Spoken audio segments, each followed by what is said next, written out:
I often find myself in a situation where I'm not happy with myself. I compare my abilities, achievements, and even my appearance with that of others. And I think that's one reason for my low self-esteem. How do you think I can build up on my self-esteem and get rid of the self-hatred that I have? Well, this self-esteem, this self-confidence, all these things unfortunately have been sold a lot on the planet. Why do you need esteem? Why do you need esteem? Esteem is because you want to be little one-up on somebody else all the time. Unfortunately, our education systems were made like this, right from kindergarten. Who is first, who is second, who is third? You want to be first. So, your sense of happiness is only when everybody is doing worse than you. What kind of life is that?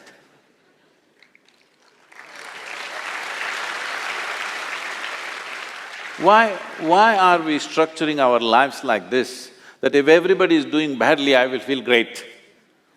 I think it's sickness. Hello? You think it's joy or sickness, please tell me. If all of you are doing badly, I feel great because I am number one now. No, this should go. From an early age, unfortunately, this is being imposed upon a child's mind that you have to be on top of everybody else. This is like, I want you to just imagine if this happened to other creatures. Let's say it happened to the plants and trees and animals. If an ant wants to become like an elephant, that is going to be a terrible ant-elephant, isn't it? Suppose a mango tree wants to become like a coconut tree. It will be a horrible mango tree because with one branch like this, no mangoes will come out of this. A mango tree is like this, a coconut tree is like that. That's how it should be. This has happened because in so many ways, people have put these things into your mind, what is good, what is bad, what is high, what is low, what is up, what is down.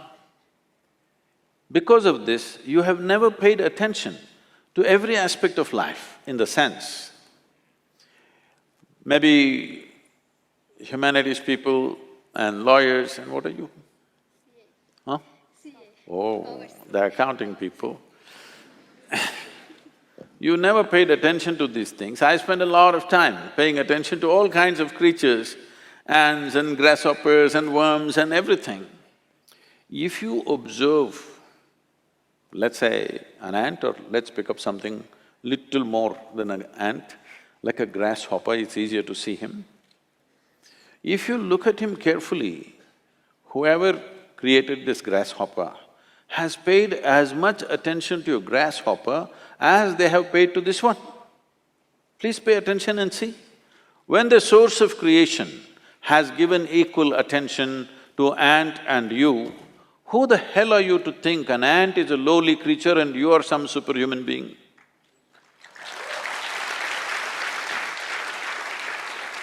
Why are you making this judgment? Creation has not made this judgment. You may think you're superior simply because you're in a blatant manner, you're walking on this planet, but that's not true.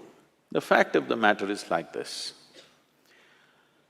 See, if all the worms on this planet, right now if all of them die, all the worms, in about 12 to 18 months, all life on this planet will cease, everything, including you and me.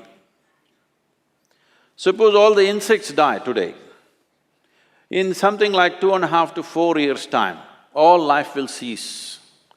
But if all the human beings die, the planet will flourish.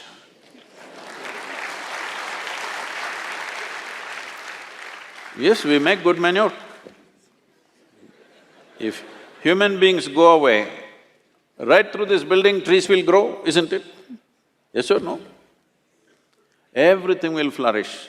So, who the hell is telling you that you are the most significant life?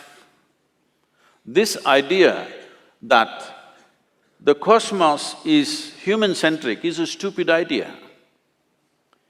In this cosmos, even this solar system is a tiny speck.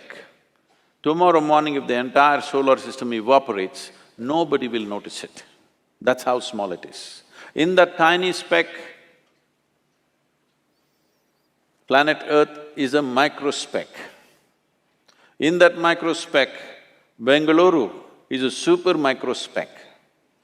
In that, you are a very big person with great self-esteem.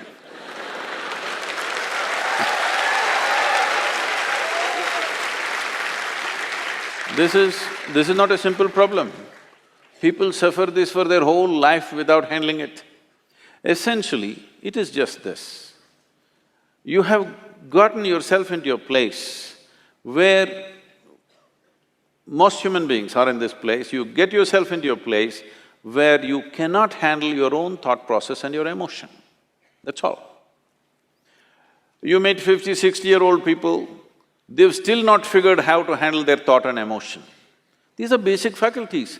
When the hell are you going to learn how to use your thought and emotion?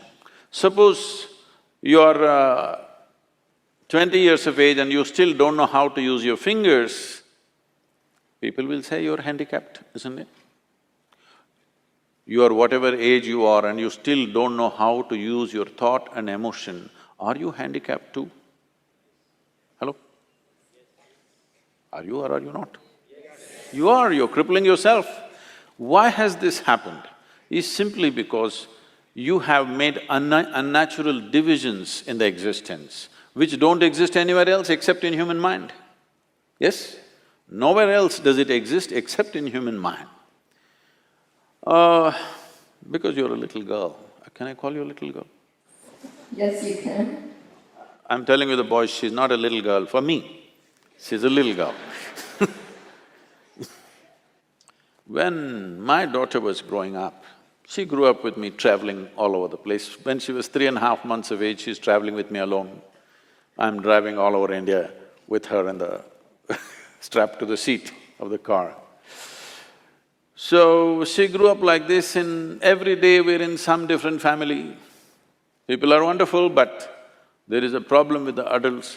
The moment they see a child, they want to teach the child something that's not worked in their life.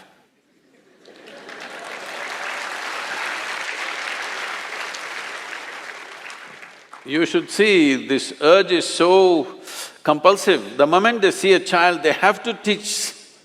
They have to teach. So I made one rule, see, you can play with her as much as you want, you can talk to her, but nobody is going to teach her anything. But Sadhguru, she won't learn anything, ABC at least 1, 2, 3. I said, no 1, 2, 3.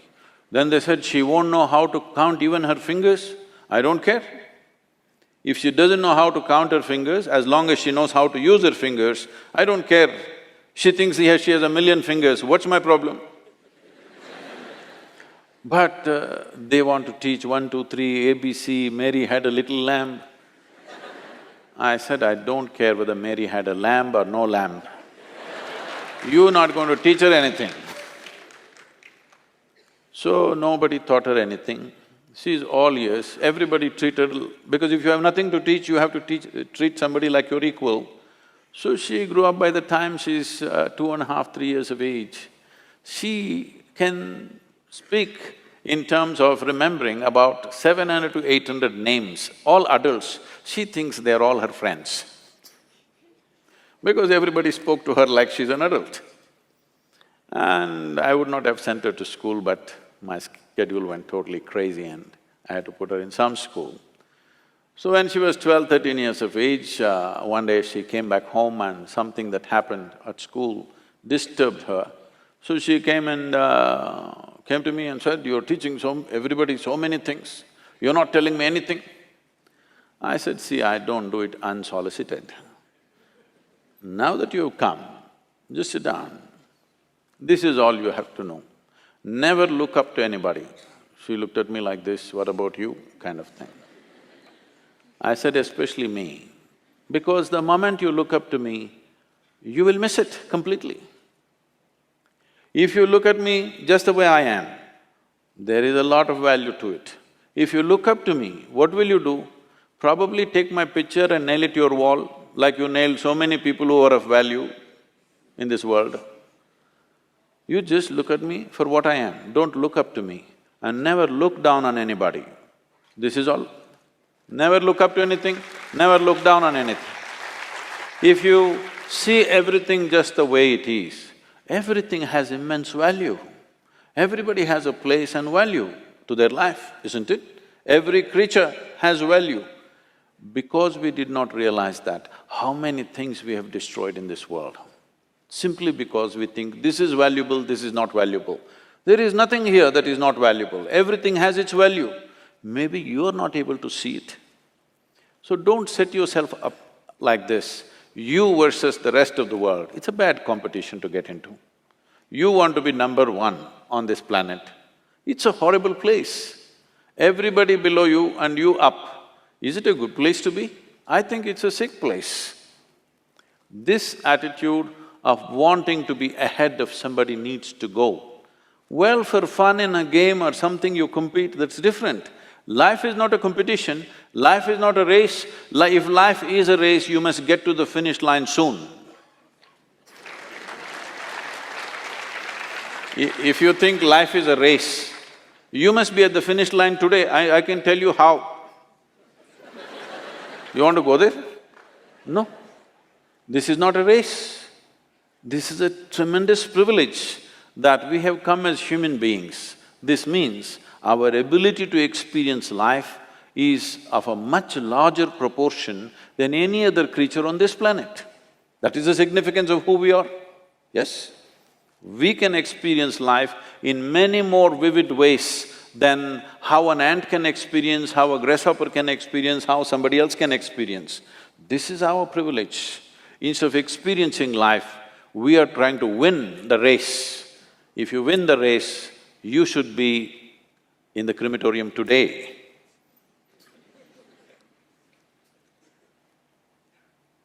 You don't need any self-esteem.